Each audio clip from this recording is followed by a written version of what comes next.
बिहार हद तक के माध्यम से पहुंचा हूं। जिला सरकार की आगाज हो चुकी है और उनका भी समय पूरा हो चुका है और नए लोगों का आगमन होने की स्थिति है। मैं मोतिहारी विधानसभा में बैठा हूं और मैं मिलवा रहा हूं संतोष कुमार यादव, जो कहीं परिचय के मोहताज नहीं। उनके पिता भी काफी दिनों तक भूतपूर्व मुखिया रहे और मुखिया काल में उन्होंने अपनी एक अलग पहचान रखी। जनाब, आप अपना पूरा परिचय दें। मेरा नाम संतोष कुमार यादव हुआ। मेरे पिताजी राजेंद्र प्रसाद यादव, भूतपूर्व मुखिया। राजनीतिक विरासत के संदर्भ में दो शब्द। राजनीति तो हम लोगों का पुश्तैनी है। पापा जी मुखिया थे, हम भी अब जिला परिषद चुनाव का तैयारी कर रहे हैं। राजद के जिला महासचिव हैं। क्या क्या कमियां दिखाई दे रही है विकास कार्य में? बहुत सारी कमियां हैं। अभी तो भरौलिया से जो टिकुलिया जाती है रोड, उसका जर्जर स्थिति है। हम लोग कई बार लिख कर दिए। यहाँ के विधायक जी प्रमोद कुमार हैं, उनको लिख कर दिया गया, लेकिन कोई अभी तक सुनवाई नहीं हुआ। पिछले बार में जो सड़क बना था उसका टर्म कंडीशन भी पूरा हो गया, डेट भी पूरा हो गया है, लेकिन फिर भी कोई अभी तक सुनवाई नहीं हुआ। ये भविष्य में क्या आपकी क्या सोच है? आपको अगर जनता ने प्रतिनिधि बनाया और ये जिला परिषद का 28 में अगर प्रतिनिधि बनने का मौका मिला, जनता का आशीर्वाद मिला, तो आप पहला तोहफा क्या देंगे? मैं क्या दूंगा? मैं कुछ नहीं दूंगा। जो लोग हैं वोट देंगे, उसके बाद में हमारा जो काम होगा उसको देखेंगे लोग। समाज का सुधार करूंगा मैं, रोड का स्थिति सुधार करूंगा। जो अभी है वही तो बहुत जर्जर स्थिति में है। यानी जिला सरकार के धरातल पर तमाम समस्याओं को रख कर उसका निदान कराने का काम करेंगे। जी, यही आपकी मानसा है? यही मंशा है। और पिताजी के अधूरे सपने को भी पूरा करेंगे। सरकार से जो भी मिलेगा वह सही से पब्लिक के हाथ में चल जाए, यही बहुत है। यहाँ तो लूट खसोट चल रहा है, जिसके हाथ में पड़ता है वही लूटने लगता है।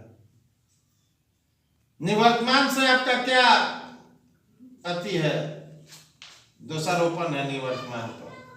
निवर्तमान जो जिला परिषद है उनको कभी भेंटे नहीं होते हैं उनसे। मुखिया जी हैं तो मनरेगा का लूटे चल रहा है।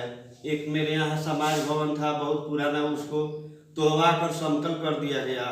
न उसका ईंटा का पता है, न खपड़ा का पता है, वहाँ कुछ नहीं है।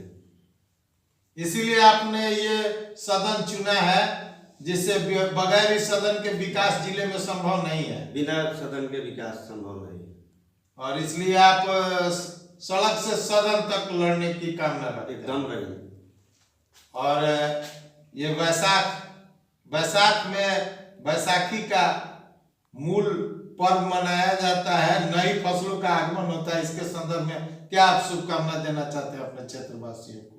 बहुत बहुत शुभकामनाएं। अभी तो किसान बहुत बुरे हाल में है। गेहूं का फसल जो कटनी हुआ है अभी पानी में फूल रहा है, लेकिन सरकार का इस पर कोई नजर नहीं है। देखिए क्या होता है। क्षति भी होने की संभावना है? क्षति तो हो ही गया है, बहुत क्षति है।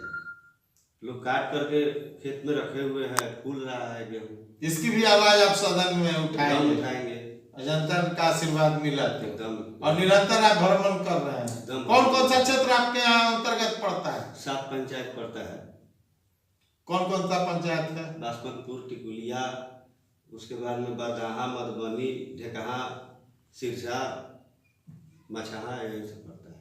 जनता ने आशीर्वाद दिया तो अब सातों को सामान्य रूप से देखेंगे और कोई सौतेलापन नहीं करेंगे। कोई सौतेलापन और जात जमात से ऊपर उठ के काम करेंगे। एकदम जात जमात से। पापा जी कम्युनिस्ट पार्टी के नेता रहे हुए हैं, 22 साल मुखिया थे। उनके अधूरे सपने को आप पूरा करें। सपने को पूरा करूंगा। धन्यवाद। मैं बिहार हद तक के माध्यम से एक युवा प्रत्याशी से मिलवा रहा था, जो कहीं परिचय के मोहताज नहीं और जनता के टिकट पर चुनाव लड़ेंगे। और ये जिला परिषद का चुनाव होगा जो मोतिहारी विधानसभा क्षेत्र संख्या 28 से इनकी लड़ने की कामना है। और जनता ने अगर इनको वोट दिया तो ये एक एक ऋण के रूप में वोट को सधा देंगे। धन्यवाद। आप वर्तमान प्रत्याशी के यहाँ बैठे हुए हैं, इनके संदर्भ में क्या कहना है, इनके आचार विचार के संदर्भ में और क्षेत्र संख्या 28 के संदर्भ में 200। पहले आप अपना परिचय दें। हमारा नाम विजय कुमार हुआ, हम इसी गांव का रहने वाले हैं। सबसे पहले तो इनके पापा जी 23 वर्षीय मुखिया हैं। इन्होंने बहुत सारे लोगों को विकास किए हैं, जमीन दिलवाए हैं, लड़के घर बनाने के लिए आई लोग राज कर रहा है। लेकिन अब रहा हम लोगों को अगर मौका मिलता है तो हम लोगों का ऋण चुकाने का एक बहुत बड़ा अवसर मिलेगा, जो हम लोग करके दिखा देंगे कि उनके पापा का जो अधूरा सपना था उन लोग हम लोग पूरा करके दिखाए। वो इनमें दिखाई दे रहा है। हाँ, इनमें दिखाई दे रहा है। जो झाड़ू लोग हैं, इनको किसी जात पात से मतलब नहीं है। हम लोग सब समाज से ऊपर उठ के काम करते हैं। न जाति न धर्म से नहीं, जाति का कोई मतलब नहीं है। हम लोग के आधार पर ये चाहते हैं। हाँ, धर्म के आधार पर, जाति के आधार पर हम लोग काम नहीं करेंगे। और जनता का हक जनता का हक जनता तक जाएगा, इसके लिए हम लोग तत्पर हैं। धन्यवाद।